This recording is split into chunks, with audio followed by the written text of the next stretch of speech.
Y completamos el proceso de crecimiento de este nivel hablando acerca de la economía de Dios. En el relato de la creación se presenta claramente que todo proviene de Dios. Si algo tenemos es porque lo hemos recibido de Dios. Lo dice el Evangelio de Juan capítulo 3 versículo 27. No puede el hombre recibir nada si no le fuere concedido, dado del cielo. Somos dueños solo de aquello que podemos llevarnos al morir. La realidad entonces es que no somos dueños de nada. Somos administradores. Así que rompiendo los modelos mundanales, consideremos la economía de Dios. ¿Cómo Dios espera que administremos lo que nos concede? Veamos del relato de la creación el último versículo del capítulo 1 del Génesis y los primeros 3 del capítulo 2. Allí dice, Dios miró todo lo que había hecho y consideró que era muy bueno. Y vino la noche, llegó la mañana, ese fue el sexto día. Así quedaron terminados los cielos y la tierra y todo lo que hay en ellos. Al llegar el séptimo día, Dios descansó porque había terminado la obra que había emprendido. Dios bendijo el séptimo día y lo santificó porque en ese día descansó de toda su obra creadora. Como todo en la palabra de Dios, estos textos que relatan la conclusión de la obra creadora nos dan luz acerca de aspectos que tienen que ver con nuestra vida. Aquí Dios nos ejemplifica principios básicos de la economía divina, de cómo administrar eficaz y razonablemente todo lo que Él nos provee. Entonces tenemos claro que todo cuanto Dios nos da, lo recibimos por gracia y por misericordia. El dinero es un bien que Dios nos provee, pero si no le damos el uso según sus mandamientos, entonces irremediablemente caeremos en pecado y por tanto en ruina. Recordemos lo que dice la palabra del Señor en 1 de Timoteo capítulo 6 versículo 10. Porque el amor al dinero es la raíz de toda clase de males. Por codiciarlo algunos se han desviado de la fe y se han causado muchísimos sinsabores. Los dos principios fundamentales de la economía de Dios son, número uno, presupuestar. Lo primero que honra a Dios cuando recibimos dinero es que nosotros hagamos presupuesto. Un presupuesto es una herramienta que nos permite tener y mantener orden.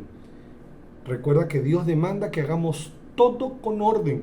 En 1 Corintios capítulo 14, versículo 40 lo dice. Y este orden incluye también el uso del dinero. Dios no prospera a los desordenados. En el relato de la creación se nota que Dios creó de forma ordenada. Dios hizo un presupuesto de tiempo y de recursos. Imagínate si el hombre hubiera sido creado el primer día. ¿Dónde iba a vivir? ¿Cómo iba a desenvolverse? El oxígeno, la tierra seca, no había nada. Así que Dios con mucho orden fue creando cada elemento que daba paso a que se pudiera crear el siguiente elemento para que luego, como corona de la creación, fuera creado el hombre. Así que nosotros debemos ser organizados en el uso del dinero, en las cosas que tenemos, en los bienes materiales, tener un orden, un presupuesto debido para que así entonces nos parezcamos a Dios. Eso es parte de nuestra fe. El segundo elemento es apartar o santificar. Una vez tengamos el orden en el uso del dinero, Dios nos manda, nos enseña a santificarlo. Dios santificó el día séptimo y nos manda a nosotros a santificar nuestro dinero. Para ello entonces estableció principios de santificación del dinero y los llamó diezmos y ofrendas. Es la manera como podemos santificar lo que Él nos ha dado. Así que cuando diezmamos y ofrendamos, estamos santificando nuestro dinero y así obedeciendo a Dios.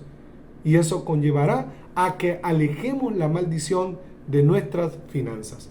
Hablemos de los diezmos. Diezmar es apartar el 10% de todo lo que Dios nos provee y presentarlo en el altar donde vamos a rendirle culto, donde vamos a venerarlo. La Biblia nos instruye en Deuteronomio capítulo 14, versículo 22, sin falta apartarás la 10ª parte de todo lo que produzcas. Dios considera la desobediencia a este mandato como algo muy grave. Lo llama robar. Y como es lógico, cuando no hay bendición por la ausencia de la obediencia a Dios, irremediablemente va a haber maldición. Se cae en maldición. Consideremos lo que dice la palabra del Señor en el libro del profeta Malaquías, capítulo 3, versículos 8 al 10. ¿Acaso roba el hombre a Dios? Se pregunta. Y con admiración dice, ustedes me están robando. Y todavía preguntan, ¿en qué te robamos? ¿Será posible eso? ¿Sí? En los diezmos y en las ofrendas. Ustedes, la nación entera, están bajo gran maldición, pues es a mí a quien están robando. Traigan íntegro el diezmo para los fondos del templo y así habrá alimento en mi casa. Pruébenme en esto, dice el Señor Todopoderoso, y vean si no abro las compuertas del cielo y derramo sobre ustedes bendición hasta que sobreabunde. Diezmar es una prueba de nuestra honra a Dios y de nuestra fidelidad a Dios. Dios espera que le tengamos en cuenta primeramente a Él, y esto con el uso del dinero, porque sabe Dios cuán fácil es que nos apartemos de Él por amar el dinero. Recuerda que el primer mandamiento es amar a Dios, ¿sí? Y si nosotros amamos más el dinero que a Dios, estamos quitándole el lugar a Dios y dándosela al dinero. Dice en Mateo capítulo 25, versículo 23, hiciste bien, siervo bueno y fiel, has sido fiel en lo poco, te pondré a cargo de mucho más.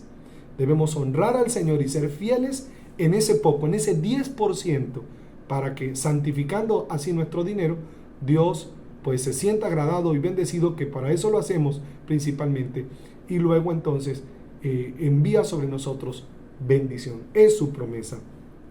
Por eso dice, pruébenme en esto, ¿sí? Entonces el dinero para muchos es una prueba que no logran superar, porque ni siquiera pueden apartar ese 10%. Nosotros, por honra a Dios, por amor a Dios, por pasión por Dios, lo primero que debemos hacer en nuestro presupuesto de dinero es diezmar, apartar nuestros diezmos para así demostrar honra y fidelidad a nuestro Dios. El segundo elemento santificador del dinero son las ofrendas. Ofrendar viene de ofrecer, como sabemos, es dar algo de forma voluntaria. Hemos aprendido que cuando amamos, damos, ¿sí? Así que se puede dar sin amar, pero es imposible amar y no dar.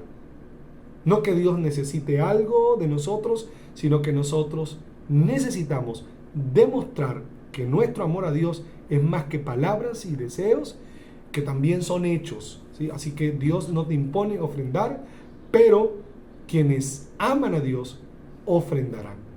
Si sientes en tu corazón ofrendar y no lo haces, te expones a maldición, según lo que leímos en Malaquías capítulo 3, versículo 8 y 9. Dice, maldito soy con maldición porque no hemos diezmado y no hemos ofrendado. Por otro lado, si lo hacemos, nos exponemos a bendición. Jesús lo dijo, el registro es de Lucas capítulo 6, versículo 38. Den y se les dará. Se les echará en el regazo una medida llena, apretada, sacudida y desbordante, porque con la medida que midan a otros, se les medirá a ustedes. También vemos en la palabra que la ofrenda es comparada con una semilla. Notémoslo en 2 Corintios capítulo 9, versículos 6 y 7. Ahí dice, recuerden esto, el que siembra escasamente cosechará. Y el que siembra en abundancia cosechará. Cada uno debe dar según lo que haya decidido en su corazón, no de mala gana ni por obligación, porque Dios ama al que da con alegría. Las razones por las cuales en la palabra del Señor se compara o se considera la ofrenda como una semilla es porque, número uno, para obtener más hay que perderla o desprenderse de ella, como cualquier semilla agrícola, ¿verdad? Obvio. El segundo es porque hay que plantarla en buena tierra. Si no das tu ofrenda en buena tierra, no vas a tener de ella una cosecha. Y número 3, porque tiene el poder de producir abundantes resultados. Se planta una y al tiempo natural se recoge mucho. Creo que consideremos además algunos ejemplos bíblicos del dar. ¿Quién es el primer dador? Dios Padre. Dios ofrendó a su Hijo por nosotros, como sabemos lo dice Juan 3:16. Nos amó tanto que dio a su único Hijo. El segundo ejemplo fue Abel. Según lo que dice Génesis capítulo 4, versículos 3 y 4, Abel se preparó una ofrenda y al momento de presentarse, él quería presentarse delante de Dios y para hacerlo preparó una ofrenda. y lo hizo siguiendo el buen ejemplo que le dio su hermano Caín, ¿sí? Porque Caín fue a ofrendar y él dijo, él también fue como Caín. Lo siguiente que vemos de Abel en su ofrenda es que él dio lo primero, tomó de lo principal, no de las obras, dio de lo que tenía, de sus ovejas, dice, dio lo mejor de lo mejor. ¿Cuál fue el resultado? Dice que Dios miró su corazón y se sintió agradado. Que nuestras ofrendas agraden el corazón de Dios. El tercer ejemplo es Noé. Lo vemos en Génesis capítulo 8, versículos 20 y 21. Cuando bajó del arca, lo primero que hizo fue ofrendar, ¿sí? Fue ofrecer. Y dice que Dios se agradó porque nuestras ofrendas alegran el corazón de Dios.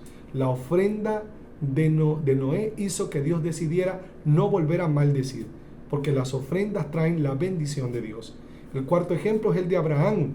¿Qué hizo Abraham? Ofreció su hijo tal y como Dios se lo pidió.